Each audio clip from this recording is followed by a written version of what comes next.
오늘 말씀의 주제가 무엇입니까? 너는 주님께 감사하느냐? 너는 주님께 감사하느냐? 여러분들은 1년 동안 주님께서 도와주신 은혜에 감사하며 살았습니까? 아니면 그냥 평범하게 하루하루 지나갔습니까? 산돌교회도 굉장히 감사했어요. 왜냐하면 그동안 여러 번 위기가 있었어요. 그리고 올해 12월이 되면 만 18년이 돼요. 그러니까 내년에는 19년이고 이제 그 다음에는 거진 이제 목사님 20년 목회를 했죠. 근데 목회하기 전에도 이제 영성 강의하러 다니고 이제 그랬어요. 신학교 학생 때도. 그래서 여러분들이 얼마나 교회도 위기를 맞았지만 그때 주님께서 도와주신 그때마다 우리를 또한 만나주시고 여러분들의 위기 때도 도와주신 그 놀라운 주님께 감사를 드릴 수밖에 없어요. 그래서 오늘은 추수감사절을 맞아서 여러분들이 그동안 얼마나 감사하며 살았는지 그것을 한 번 더 깨달을 시간이 필요해요. 한 17년 정도에 새롭게 하소서 거기서 나왔던 것 같아요. 김희아 씨라는 분이 있는데 그분은 태어나면서부터 얼굴이 그 반쪽이 완전히 붉은 반점으로 태어났어요. 그러다 보니까 부모가 책임을 져야 되잖아요. 근데 어려서부터 부모가 그 딸을 버려요. 그래서 보육원에서 자랐어요. 그러니까 우리가 태어나서 부모가 있다는 게 굉장한 거거든요. 부모 없이 고아로 산다는 것은 엄청난 시련이고 힘든 걸 볼 수가 있어요. 근데 얼굴이 그렇다고 해서 부모까지 버림을 받았고 또 보육원에서 살다 보니까 초등학교 미술 시간에 준비물이 없어서 또 선생과 아이들에게 비웃음을 받기 때문에 상처받은 그런 일도 있어요. 근데 25세 때에 또 그 얼굴 반쪽마저도 암에 걸려요. 그러니까 얼마나 힘들겠어요. 그동안도 조롱받으면서 컸는데 반쪽까지 얼굴에 또 여잔데 암이 걸렸다는 거예요. 그러다 보니까 정말 이제는 내가 이 땅에서 살 수가 없구나, 그만 살아야 되겠다 이러면서 자살할 마음을 결심하게 돼요. 그렇지만은 이제 그래도 교회를 다녔기 때문에 막 속에서 울분이 나고 부모 때문에도 속상하고 막 이런데 기도하면서 감사와 울분 중에 내가 마지막으로 택할 게 뭔가 그러고 보니까 그때까지도 위기에 주님이 도와주신 그 은혜가 너무 감사해서 감사를 선택해요. 자기가 주님을 바라보면서 주님께서 앞으로 내 모습이 이렇지만 도와주실 것이다 이렇게 생각하고 이제 자살할 마음을 걷는 거예요. 그러다 보니까 세월이 흘러서 결혼까지 했어요. 남편도 인물을 보니까 굉장히 멋진 남편과 성품을 좋은 그런 분하고 이제 결혼을 하게 돼요. 근데 아기가 태어날 때는 기도했다 그래요. 무슨 기도를 했냐면 딸이 둘 있는데 지금 굉장히 많이 성장했어요. 한 명도 하여간 자기처럼 얼굴에 반점 있지 않게 해달라고, 자기 혼자로 족하니까 반점 없게 해달라고 그렇게 이제 기도를 했다는 거예요. 그러다 보니까 하나님이 그 기도를, 간절한 기도를 들어주셔서 얼굴에 이제 반점이 아이들이 없고, 아이들은 또 남편이 미남이다 보니까 아이들이 굉장히 딸 둘이 아주 미인으로 잘 태어났어요. 그리고 남편도 이 아내가 암에 걸렸을 때 사람들이 암에 걸렸으니까 이제는 부인을 버릴 수도 있겠구나. 그런데 이 사람은 오히려 옆에서 더 도와주고 암이 완치될 때까지 기도하면서 그렇게 해요. 그래서 그 가정이 지금은 굉장히 행복하게 살고 있어요. 이렇게 절망적으로 태어나서 부모에게도 버림을 받은 자도 주님께 감사 생활을 하는데 너는 주님께 얼마나 감사하며 사느냐 주님께서 우리한테 묻고 있어요. 이 사람은 정말 태어나면서부터 그렇게 부모한테 버림받은 자도 감사하며 살았다는 거예요. 그런데 너희들은 바로 주님께 얼마나 감사하며 살았느냐 이렇게 말씀하고 있어요. 아니면 아직도 내 여건이 여러 가지 풀리지 않아서 비관하며 사느냐 주님은 저희들에게 질문하고 있어요. 여러분들은 정말 굉장히 감사할 제목이 많아요. 하나 이렇게 따지면 손가락에 20개는 쉽게 감사할 수 있는 삶이라는 거예요. 그래서 우리가 하나님께 감사하면서 살다 보면 우리의 고난이 사라지며 기쁨으로 희망으로 우리가 갈 수 있어요. 왜냐하면 예수님께서 우리 인생을 도와주시기 때문에. 이런 어려운 지금 코로나지만 어려운 이때에 하나님께서 저희들에게 주시는 첫 번째 메시지는 너희는 고난의 문제를 주께 구하라 그랬어요. 너희는 고난의 문제, 우리 고난의 문제가 많아요. 그런 여러 가지 질병 문제도 있고 여러 가지 문제, 내 삶의 고난의 문제들을 주님께 다 구하라고 주님께서는 말씀하고 있어요. 12절 한번 읽어주세요. 한 마을에 들어가시니 나병 환자 10명이 예수를 만나 멀리 있어서 예. 한 마을에 들어가시니 나병 환자 10명이 예수님을 만나서 멀리 서서 소리를 질러 예수 선생님이여 우리를 불쌍히 여기소서 이렇게 아주 소리 지르면서 얘기했다는 거예요. 그 당시 나병 환자는 현재는 한센병이라고 그래요. 그런데 예수님을 만나서 멀리 서서 자기네들을 말하자면 완전하게 고쳐달라고 이제 소리를 질렀다는 거예요. 근데 그 당시 나병은 죄인이라고 취급했어요. 병 걸린 것도 괴로운데 죄인 취급을 받았기 때문에 그 당시는 그들을 만나면 돌로 쳐서 죽여도 상관없을 정도로 그렇게 아주 고약한 병은 저주받았다 이래서 죄인 취급을 했다는 거예요. 그러므로 그들은 낙심하고 좌절하는 인생을 살 수밖에 없어요. 그런데 우리 현대인들의 문제는 고독하고 고립의 시대라는 거예요. 우리는 열심히 살지만 이 시대는 고독하다, 고립의 시대다 이렇게 얘기하고 있어요.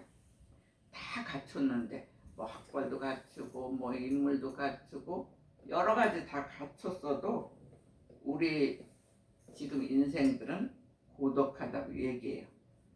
아무리 건강한 사람들도 최소한 10%에서 20%는 우리는 이 고독한 생활을 하고 있다고 얘기하고 있어요.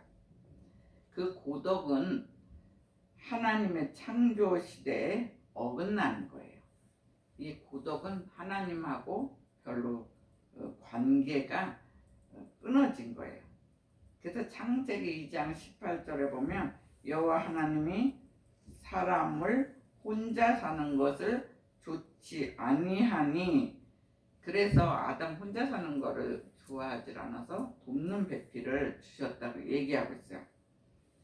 혼자 살면 아무래도 더 고독하죠. 그러나 인간이 타락하였기 때문에 고독하고 고립되어서 그때부터 계속 살게 됐어요. 그것은 뭐냐면 고독하고 고립되었다는 것은 즉 죄의 결과예요. 죄를 많이 지으면 사람이 고독하게 돼 있어요. 고립돼야 나중에 그러다가.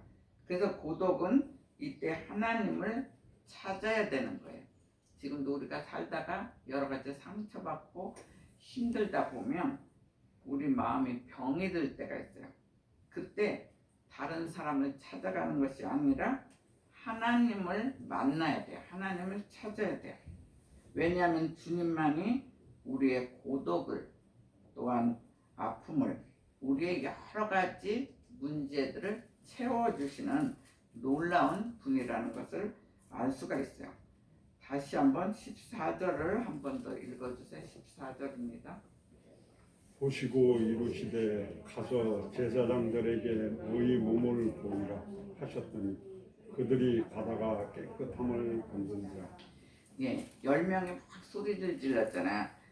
예수 선생님 우리를 불쌍히 여기소서 그랬더니 제사장들에게 너희 몸을 보이라 그랬어요. 제사장들한테 몸을 보이는 것은 내가 깨끗하게 나았다는 것을 제사장한테 보이게 되어 있어요. 그래서 보여서 그게 다 완치가 됐다 그러면 그때서 정상적인 생활을 할 수가 있어요. 이제 제사장이 마지막 환자인지 아닌지 그거를 구별을 해줘요. 그래서 그러다 보니까 가다가 이들이 예수님을 만나고 가다가 깨끗함을 받은지라. 그러니까 이들은 막 소리만 질렀지만 예수님은 말씀으로 그들을 다 치료해 줬어요. 10명을 완전히 고쳐줬어요. 그것은 그 문제를 해결을 받았다는 거예요. 여기서는 질병이지만 우리들의 문제들을 하나님께 고난의 문제를 주께 맡길 때 주님께서 해결해 주신다는 거예요. 그래서 우리의 문제를 해결해 주시는 주님께 우리는 감사와 영광을 올려라 이렇게 얘기하고 있어요. 그러니까 김희아 아까 그 집사님 되셨는데 그분도 하나님께 그때마다 어려울 때마다 기도하고 주님께 위탁하니까 인생을 고아처럼 살았지만 나중에는 결혼하면서 인생이 멋진 인생으로 바뀌었어요. 그렇게 하나님이 해결해 주셨다는 거예요. 그래서 우리도 무슨 문제가 있으면 내가 갖고 있고 힘들어하지 말고 그때그때 주님께 다 맡기면 주님께서 분명히 해결해 주신다는 거예요. 저와 여러분은 주님이 해결해 주신 그것에 만족하지 말고 감사하며 영광을 올리는 하나님의 사람이 되시기를 주의 이름으로 축원합니다. 아멘. 예, 두 번째 메시지는 너희는 감사를 선택하는 인생이 되어라. 너희는 감사를 선택하는 인생이 되라는 거예요. 아까 그 사람처럼 울분을 선택할까, 내 인생을 감사로 선택할까 이렇게 선택했거든요. 근데 감사를 선택하는 사람이 되라고 분명히 얘기하고 있어요. 나병 환자 9명처럼 문제 해결만 받고 정말 주를 떠나야 되는가? 아니면 우리 역시 문제 해결만이 전부인가? 우리가 어느 때는 질병 문제, 어느 때는 비전이 막힌 문제, 명예와 또 가정의 문제, 자신의 여러 가지 문제들만 해결하면 되는가를 주님은 질문하고 있어요. 자, 15절 한 번 더 읽어주세요. 15절입니다.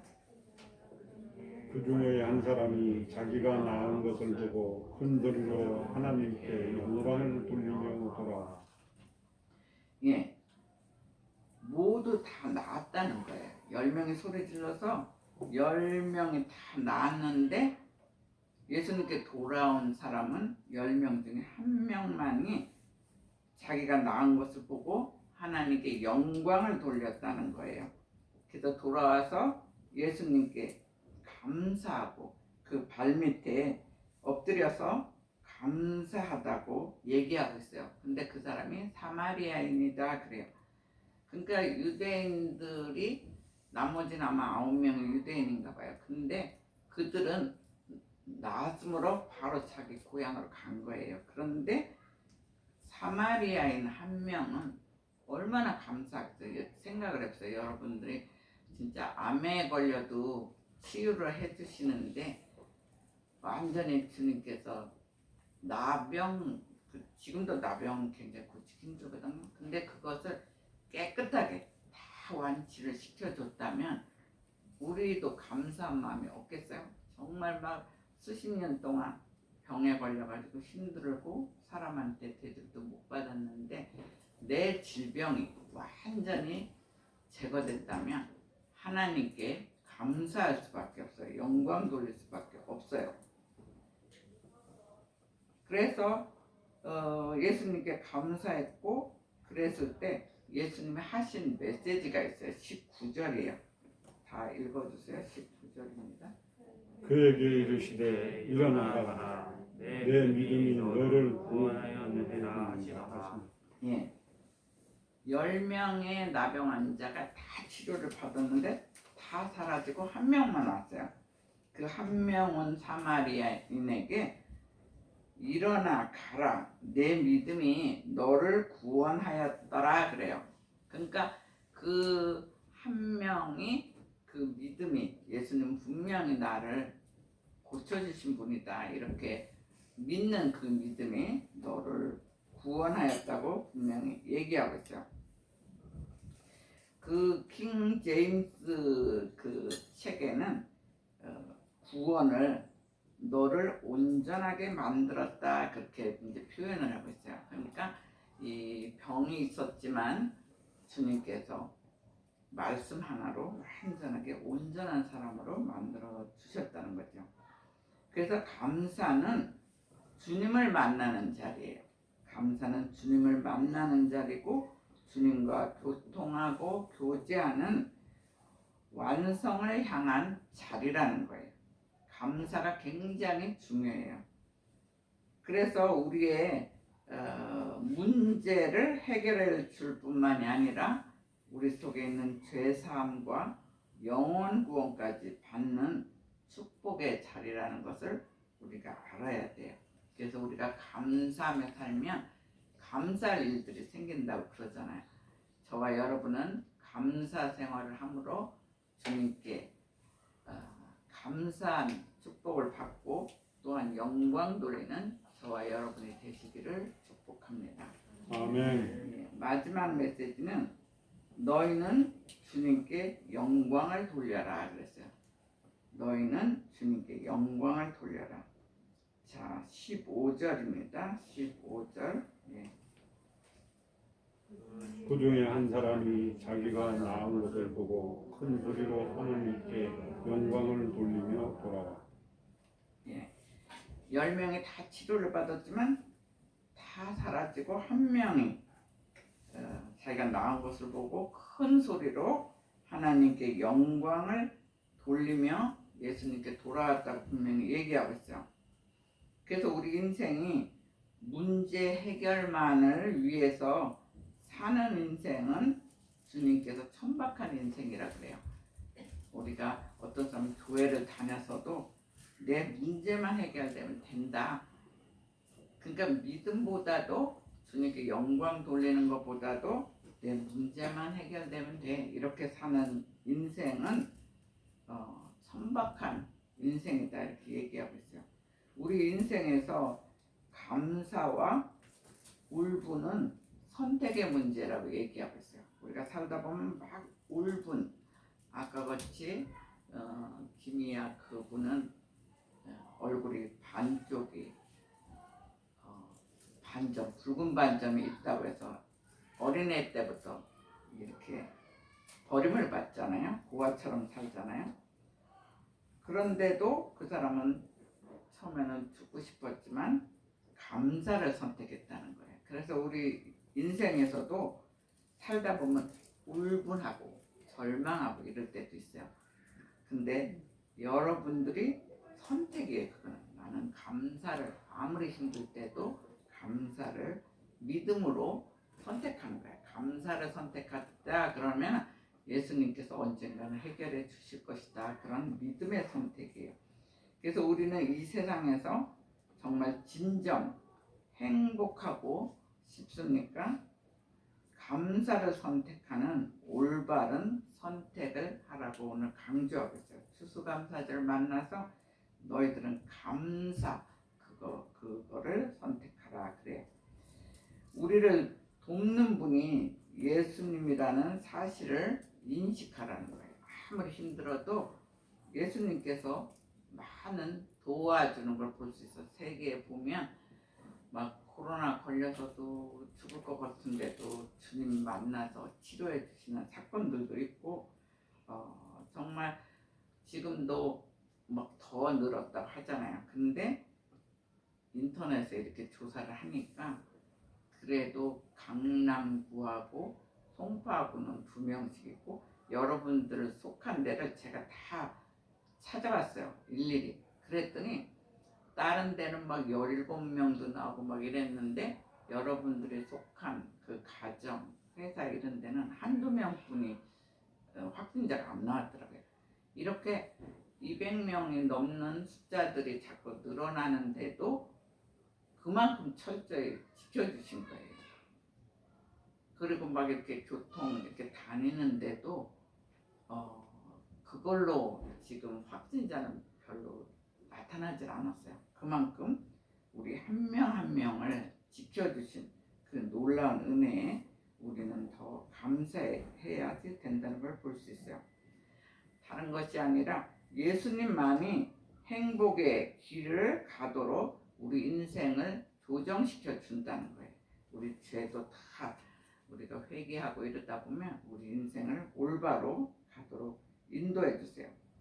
그래서 주님이 주신 가정을 주신 것을 감사해야 돼요.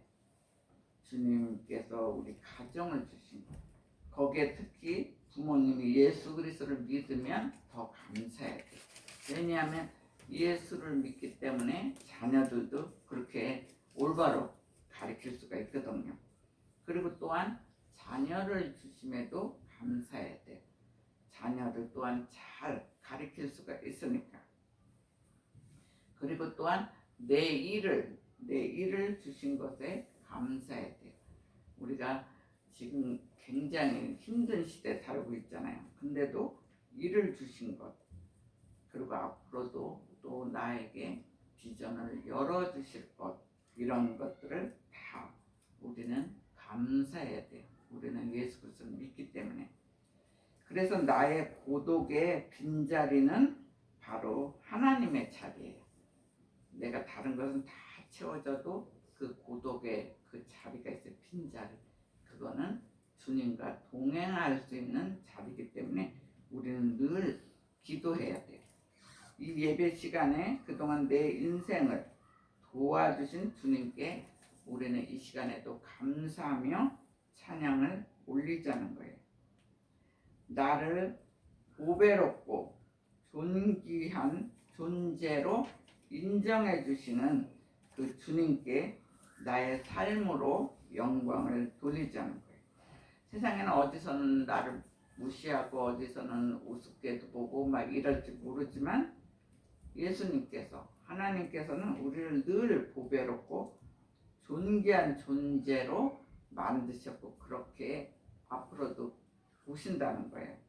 그렇기 때문에 인정해 주시는 그 주님께 나의 삶으로 우리는 영광을 돌리라고 말씀하고 있어요. 그리고 더 나아가서 주님의 대역사에 동참하여서 하나님의 동역자가 되라고 주님은 말씀하세요. 그런 추수감사절이 되시기를 주의 이름으로 축원합니다. 아멘. 여러분들이 먼저 기도해 주세요.